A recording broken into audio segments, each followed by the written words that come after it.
Bonsoir à tous, bienvenue sur Monaco Info pour une nouvelle édition. Voici les titres qui font l'actualité. Ce 14 novembre est marqué par la journée mondiale du diabète. Cette maladie chronique touche 4 millions de personnes en France. Pour nous éclairer à ce sujet, l'endocrinologue Sophie Broussol sera notre invitée dans quelques instants. Puis nous parlerons de ce devoir de mémoire au lycée Albert Ier, quelques jours après les commémorations du 11 novembre, date de l'armistice de la Première Guerre mondiale. Des conflits qui sont malheureusement toujours d'actualité et meurtriers. Nous nous intéresserons ce soir à la guerre en Ukraine avec Bertrand Badi, expert des relations internationales. Le mois contre le harcèlement en milieu scolaire en principauté. Vous découvrirez comment les élèves des établissements scolaires monégasques y sont sensibilisés. Et à la fin de ce JT, immersion dans le nouveau Café de Paris. Cet établissement mythique, le plus ancien de la principauté, a rouvert ses portes aujourd'hui.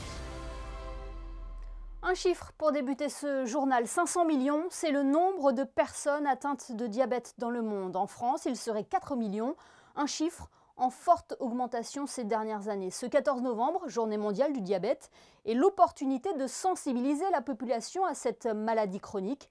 À cette occasion, la Croix-Rouge monégasque, avec le gouvernement princier et le centre hospitalier Princesse Grace, ont organisé aujourd'hui un dépistage gratuit. Le reportage de Frédéric Elion et Hugo Comaza. Elle est célébrée chaque année depuis 1991, le 14 novembre, dans près de 150 pays. La journée mondiale du diabète permet de sensibiliser le grand public et de mieux faire connaître cette maladie chronique. En principauté, la Croix-Rouge monégasque a organisé avec le gouvernement princier et le CHPG un événement mardi sur l'esplanade de Fontvieille. Ce qu'on propose en fait, c'est un dépistage anonyme et gratuit. Il est inutile d'être à jeun, ça dure très peu de temps, c'est un prélèvement au bout du doigt tout simplement et en quelques secondes on a le résultat. Je suis moi-même diabétique de type 1 et c'est très important pour moi d'apporter un peu de lumière sur cette maladie qui est finalement très peu connue et pas très bien comprise et surtout pour montrer qu'on peut vivre très bien même avec cette maladie, quoi. Les équipes de bénévoles de la Croix-Rouge monégasque étaient à la disposition du public pour cette journée de dépistage, une opération qui s'ajoute à une politique gouvernementale globale. Une unité de diabétologie a été développée au CHPG. Petit à petit, nous avons développé cette activité avec une prise en charge personnalisée des patients, en développant l'utilisation des pompes à insuline, en développant ce qu'on appelle l'insulinothérapie fonctionnelle, en mettant en place des programmes d'éducation pour les patients, mais aussi pour les soignants, parce qu'il est important de former les soignants à pouvoir expliquer la maladie aux patients. Et donc, petit à petit, nous développons, et peut-être à terme, aurons-nous un jour un service autonome. À la mi-journée, une soixantaine de personnes déjà étaient venues se faire dépister. Et pour mieux comprendre cette maladie chronique, Sophie Broussol, endocrinologue, est en duplex avec nous. Bonsoir. Bonsoir madame. Le diabète est une maladie chronique qui se traduit par un excès de sucre dans le sang. Quelles sont les causes et les facteurs favorisant le diabète? Alors, il y a plusieurs types de diabète. Donc les causes et les conséquences ne sont pas tout à fait les mêmes en fonction du diabète. On a le diabète de type 2 qui est le plus fréquent, c'est 90% des types de diabète. Les causes de ce diabète, ça va être la génétique, l'âge aussi, et les facteurs environnementaux, donc le mode de vie au niveau de l'alimentation, l'activité physique. Les conséquences, si le diabète est mal équilibré, ça peut entraîner des maladies au niveau des yeux, des reins, des nerfs, des artères, donc du cœur. Ensuite, on a le diabète de type 1 qui représente 10% des types de diabète, qui arrive plutôt chez les enfants ou chez les adultes jeunes. Et là, ce n'est pas du tout la même raison. Ça va être une maladie auto-immune qui va détruire en fait les îlots de Langerhans au niveau du pancréas. Et les causes de la maladie sont assez inconnues pour le moment, peut-être génétiques et environnementales. Mais les conséquences de ce diabète sont un peu les mêmes, avec une atteinte des organes comme le cœur, les yeux, les reins, les nerfs, les artères aussi. Et le traitement va être complètement différent parce que ces patients ont besoin d'insuline pour vivre. Voilà. Cela reste le seul moyen justement de soigner le diabète, la piqûre quotidienne d'insuline? Pour les diabètes de type 1, le seul moyen de soigner leur maladie, c'est les injections d'insuline. soit sous forme d'injection avec des stylos, soit sous forme de pompe à insuline, donc des dispositifs en fait qui portent sur leur peau en sous-cutané et qui permettent d'éviter d'avoir à se piquer plusieurs fois par jour. Ensuite, pour les diabétiques de type 2, eux, les mesures, ça va être d'abord des mesures hygiéno-diététiques au niveau du traitement, donc une alimentation équilibrée, pratiquer une activité physique régulière, donc 30 minutes par jour d'une activité modérée peut suffire. Et ensuite, ça peut être les médicaments par la bouche et aussi, on a aussi des traitements injectables, voire de l'insuline en fonction de l'évolution de la maladie. Cela reste une maladie silencieuse. Quels sont les signaux qui doivent nous alerter? Alors, dans le diabète de type 2, c'est une maladie qui peut être effectivement très silencieuse et souvent on s'aperçoit qu'on a un diabète après 10 ans d'évolution de diabète. Il faut savoir actuellement qu'une personne diabétique sur 2 s'ignore et ne sait pas qu'elle est diabétique parce qu'en fait elle ne ressent pas de symptômes. Quand elle a des symptômes, ça va être une soif intense, elle va aussi faire beaucoup pipi, elle va être très fatiguée, elle va avoir très faim. Et quand déjà ces signes apparaissent, la maladie a déjà beaucoup évolué. Ces signes, par contre, sont très brutaux dans le diabète de type 1, où brutalement le pancréas ne fonctionne plus, ne sécrète plus d'insuline. Et les patients se retrouvent avec une grande fatigue, une perte de poids importante. Ils font énormément pipi, ils boivent beaucoup. Et là, à ce moment-là, c'est une urgence thérapeutique. Vous l'avez dit, une personne sur 2 ne sait pas qu'elle est atteinte de diabète. Comment le dépister? Alors, comment dépister? C'est important, surtout à partir d'un certain âge, de faire des prises de sang régulières. Donc, une glycémie à jeun peut simplement suffire, une prise de sang à jeun. Et donc, on peut s'apercevoir sur la glycémie, si elle est au-dessus de 1,26 g, que le patient est diabétique. Après, on a ce genre de journée où on dépiste aussi le diabète en faisant des hémoglucotests, c'est des tests au bout du doigt, des glycémies capillaires, pour vérifier le taux de sucre dans le sang. Et ça permet d'avoir une idée d'un diabète ou d'un prédiabète. De plus en plus de personnes sont atteintes par le diabète. Comment expliquer cette augmentation? Alors effectivement, de plus en plus de personnes sont atteintes par le diabète. Au niveau des chiffres, actuellement, en France, on a pratiquement 4 millions de personnes diabétiques. Dans le monde, c'est 500 millions. En France, c'est à peu près 5,3% de la population française diabétique. Et dans le monde, c'est 10% de la population mondiale. Les chiffres ne font qu'augmenter en fait toutes les années parce que, notamment liés au mode de vie et au surpoids et à l'obésité. Donc plus on est en surpoids et en obésité, plus on a de risques de développer un diabète.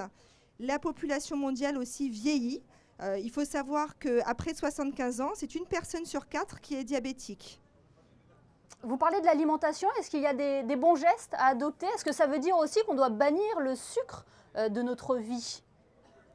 Alors, au niveau de l'alimentation, effectivement, il y a des gestes à adopter pour prévenir l'apparition d'un diabète. Donc, manger équilibré, donc avec un repas réparti sur leur journée par 3 repas, plus ou moins des collations.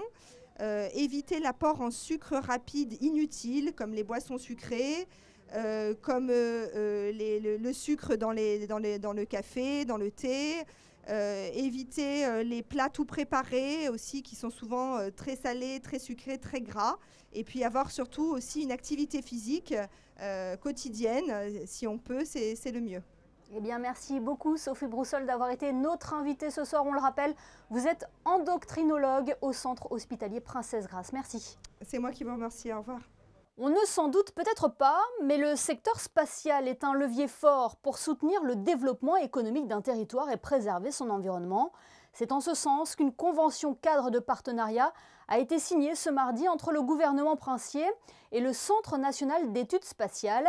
Il s'inscrit dans la poursuite des engagements du prince Albert II, notamment au regard du programme de développement durable à l'horizon 2030 de l'ONU. Cette convention s'articule autour de 3 axes majeurs. Je vous propose d'écouter à ce sujet Christophe Pierre, directeur du Bureau des affaires spatiales de Monaco, et le directeur général délégué du CNES, Lionel Suchet.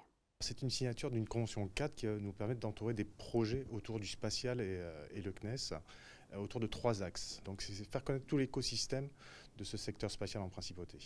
Ensuite, il faut aussi guider quelques investissements aussi sur le secteur spatial qui est une activité en forte demande puisqu'en forte croissance dans les années à venir. Enfin, le secteur spatial, c'est aussi un outil très fort pour tout ce qui est mesure du changement climatique.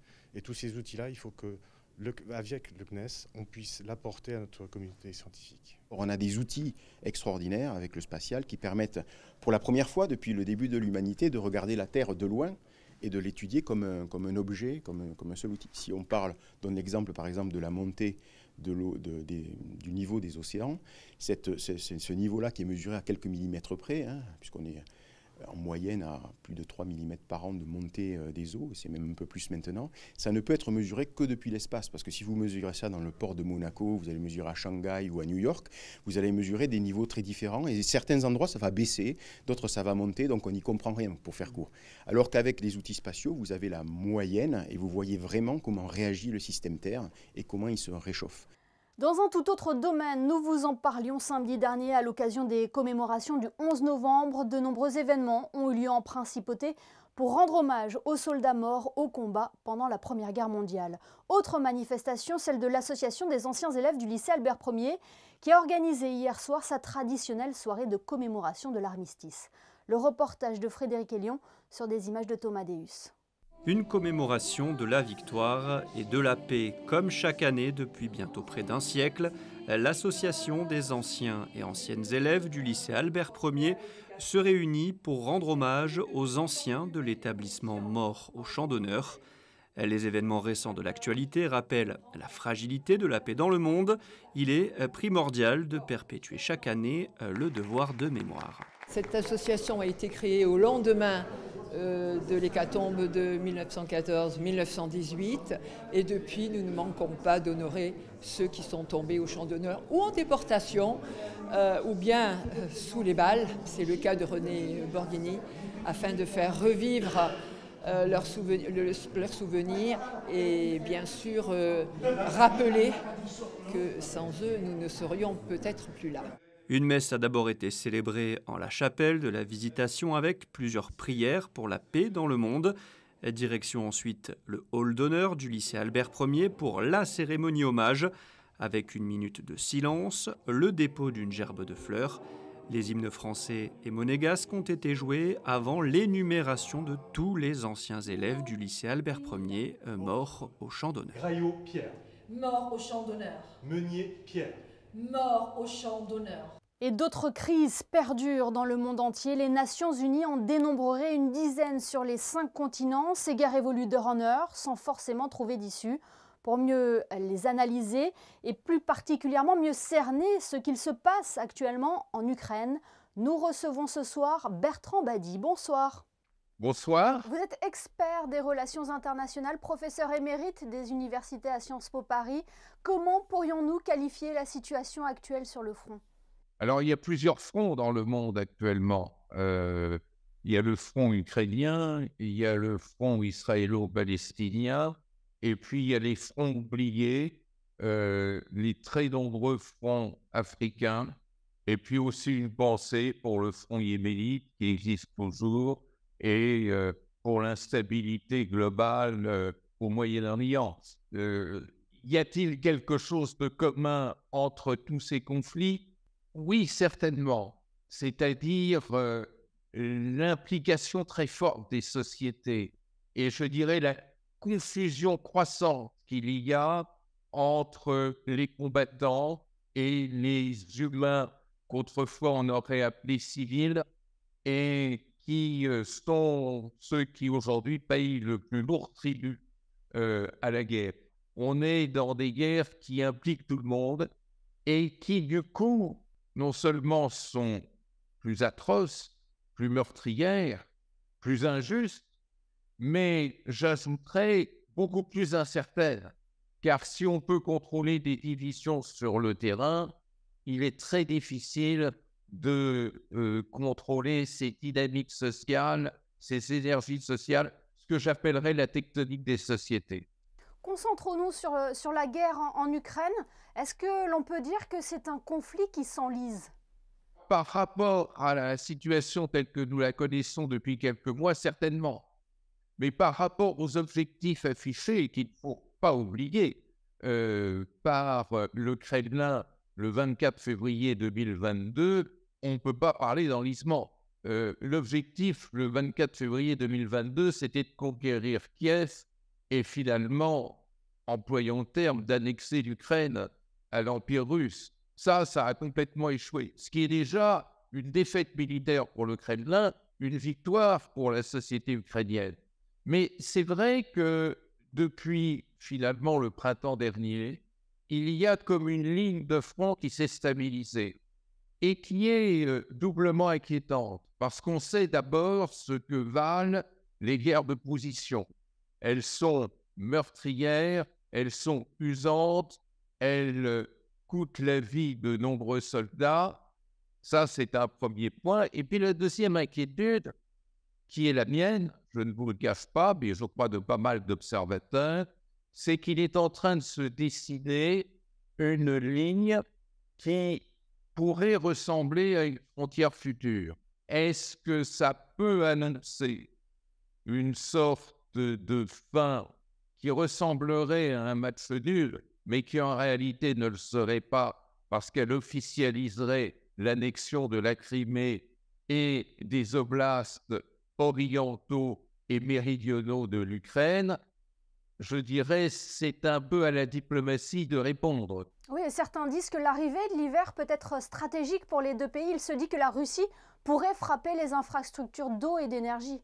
On sait que ce qui est très mauvais pour ce genre de conflit, c'est maintenant, c'est-à-dire l'automne, c'est-à-dire cette période où la pluie fait son effet et où les manœuvres sont quasiment impossibles. Et c'est la raison pour laquelle on est dans une situation de très grande stabilité. L'hiver, au contraire, les sols sont durs et les manœuvres peuvent se faire notamment pour les armes lourdes, pour les chars. Et effectivement, on peut assister à de nouveaux épisodes militaires dans le courant de l'hiver. À voir quand même ce qui se passe depuis 6 mois, je n'en suis pas aussi certain. Il faut laisser ouvertes toutes les options. Moi, je crains qu'en revanche, on s'installe durablement dans ce qui évoque, dans notre histoire européenne et française en particulier, ces guerres de tranchées, ces guerres de position.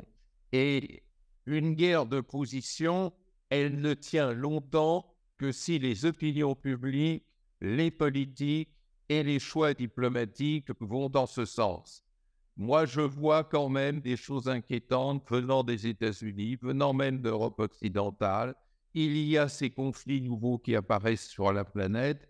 Tout ça peut annoncer effectivement des mouvements politico-diplomatiques, d'abord à bas bruit, mais qui peuvent aussi un jour se transformer en choix nouveaux. Il faut observer. Est-ce que l'Ukraine peut encore faire face à ce conflit? Combien de temps ça peut encore durer ainsi? Jusqu'à présent, tous les signes sont là pour montrer l'extraordinaire résilience sociale de l'Ukraine.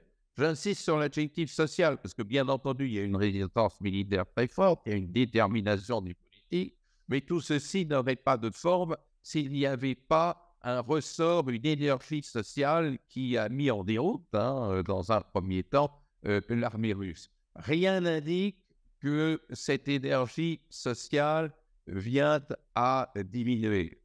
En revanche, il faut être lucide. Une guerre de position, c'est une guerre meurtrière qui oppose des armées. On voit que l'armée russe est sans cesse réalimentée de nouveaux combattants. La réserve démographique de la Russie est bien supérieure, bien entendu, à la réserve démographique de l'Ukraine. C'est ça qu'il faut surveiller de très près. Eh bien, merci beaucoup Bertrand Badi de nous avoir éclairé sur la situation actuelle, notamment en Ukraine. Merci. Merci à vous. La direction de l'Éducation nationale de la jeunesse et des sports l'avait annoncé lors de sa conférence de rentrée en septembre dernier. La lutte contre le harcèlement en milieu scolaire est une priorité absolue. Ce mois de novembre lui est consacré dans les établissements de la Principauté. Avec le soutien du CFM Indo-Suez, la DENJS a mis en place un jeu innovant et collaboratif pour sensibiliser les adolescents à ce problème des plus inquiétants. Plus de détails dans ce reportage de Christine Datomel et Sylvain Péroumal. On cherche les chiffres. Donc tu peux chercher sur les 2 pages. Le harcèlement scolaire demeure un problème préoccupant affectant de nombreux élèves à travers le monde et Monaco n'est pas épargné. Un problème qui entraîne des conséquences dévastatrices sur les victimes, d'où l'importance de sensibiliser davantage les élèves à ce problème au sein des établissements scolaires.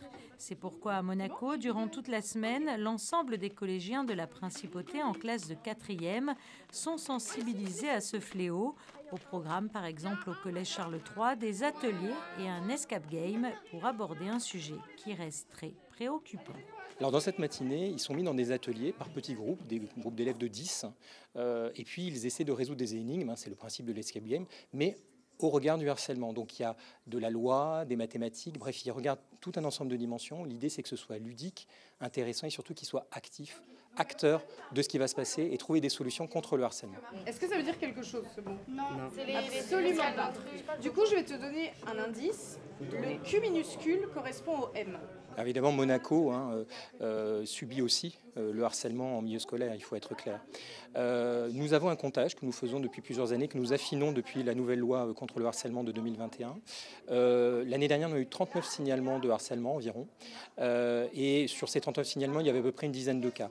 Chaque année, pour le moment, on constate une dizaine de cas de harcèlement avérés. Ça ne veut pas dire qu'il n'y en a pas plus, bien évidemment. Mais en tout cas, c'est ceux que nous avons gérés et pour lesquels il a fallu trouver des solutions rapides. Oui, j'en ai déjà vu, mais quand j'en ai vu, soit je prends la défense de la personne, soit on va en parler à la CPE et après elle trouve des solutions.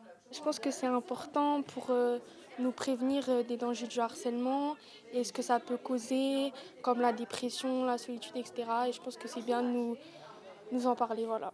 La lutte contre le harcèlement scolaire nécessite une collaboration continue entre les écoles, les parents, les autorités et la société dans son ensemble afin de créer des environnements éducatifs sûrs et exempts de harcèlement, offrant ainsi à chaque élève la possibilité de s'épanouir sans crainte ni intimidation.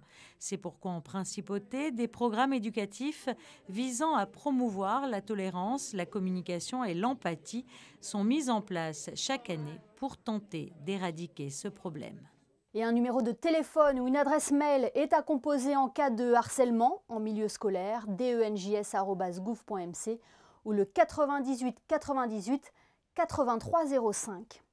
Vous le savez, cette semaine en Principauté est marquée par la fête nationale monégasque. L'ensemble de la population est d'ailleurs invitée à pavoiser façades, fenêtres et balcons. Et puis comme chaque année, la mairie propose aux Monégasques et aux résidents la possibilité d'assister gratuitement à plusieurs spectacles. Sachez que l'offre a été élargie aux salariés de la Principauté. L'espace Léo Ferré accueillera 3 temps forts. Le 15 novembre sera marqué par la fête nationale des enfants. Le 18 novembre, c'est un show musical avec Blonde and Blonde and Blonde qui est programmé. Et enfin, le lendemain, la chanteuse Anna Chédid, plus connue sous le nom de Nash, se produira sur scène. La distribution des invitations pour assister à ces événements s'effectue jusqu'à demain, ce mercredi, en mairie. L'Amicale des aînés monégasques informe ses membres que son déjeuner de Noël aura lieu le 18 décembre au Méridien Beach Plaza. Les adhérents souhaitant y participer doivent s'inscrire le mardi 28 novembre de 14h30 à 17h au siège social Foyer Régnier 3, 1 avenue de la Quarantaine. Toujours en bref, le musée océanographique a accueilli hier une conférence du professeur Patrick McGovern. Elle avait pour thème les racines de la viticulture ancienne et du terroir. Ce rendez-vous auquel aura assisté le prince Albert II était organisé par l'association Franc de Pied, association basée en Principauté, qui vise à protéger et à transmettre le savoir-faire séculaire de la culture de cépage. Dans l'actualité, toujours à Monaco, le Théâtre des Muses propose ce week-end un spectacle jeune public intitulé « Dessine-moi un arbre ». Cette fable musicale et écologique de Marie Simon donne les outils aux enfants pour mieux protéger notre planète. Le choix de ce spectacle n'est pas anodin. La directrice du Théâtre des Muses a souhaité, à l'occasion de la fête nationale, rendre hommage à l'engagement du prince Albert II pour la protection de l'environnement. Comme ça, adieu la Nous vous emmenons à présent dans un lieu mythique de la Principauté, un établissement de plus de 150 ans qui compte parmi les légendes de Monaco. Le célèbre Café de Paris a rouvert ses portes aujourd'hui. Après des mois de travaux, la brasserie située sur la place du Casino se dévoile enfin aux clients. Christine Datomel et Sylvain Péroumal vous font découvrir les lieux.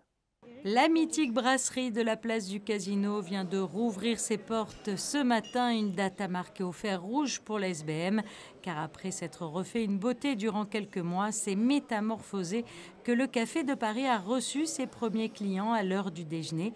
Et le moins que l'on puisse dire, c'est que le résultat est bluffant et bien au-delà des attentes des monégasques et de la clientèle qui angoissait de perdre le charme et l'ADN de cette institution qui avait ouvert ses portes en 1868.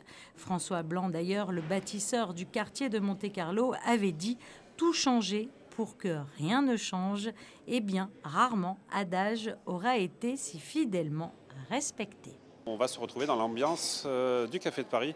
On a réussi à préserver l'ADN du passé et à y mettre une touche de modernité et le rendre un petit peu plus contemporain. Donc on a déjà fait beaucoup de visites ce matin avec des clients et ils s'y retrouvent de suite. C'est un effet waouh quand on rentre dedans, donc c'est super. Aujourd'hui on a une carte qui fait le double de celle qu'on avait à la Salle Empire. On a quasiment une 50aine de lignes sur la carte avec les œufs mayonnaise au caviar, avec le tartare de bœuf bien sûr qui est un standard, la sole meunière, le paleron de bœuf, tous des plats emblématiques de la brasserie. La brasserie continue donc de faire la part belle au plaisir et à la gourmandise. La carte est plus variée et plus cosmopolite, mais rassurez-vous, les plats signatures sont toujours de la partie, comme la sole meunière ou la crêpe Suzette, ainsi que le célèbre croque-monsieur, désormais revisité, agrémenté avec une touche de truffe. Rejoignons Frédéric et Lyon pour les prévisions météo. Bonsoir Frédéric, quelle est la tendance pour la journée de mercredi ?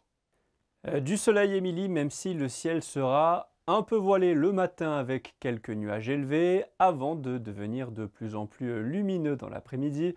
Le vent soufflera légèrement et les températures seront en hausse et comprises entre 14 et 20 degrés. Mercredi 15 novembre, ce sera à la Saint-Albert. Une pensée donc pour tous les Albert et bien évidemment le prince souverain. Ce journal est à présent terminé. Merci de nous avoir suivis. L'information continue sur notre site internet et nos réseaux sociaux. On se quitte avec les photos de Manuel Vitali et la réouverture de l'établissement mythique du Café de Paris. Excellente soirée à tous et à demain pour un nouveau JT sur Monaco Info.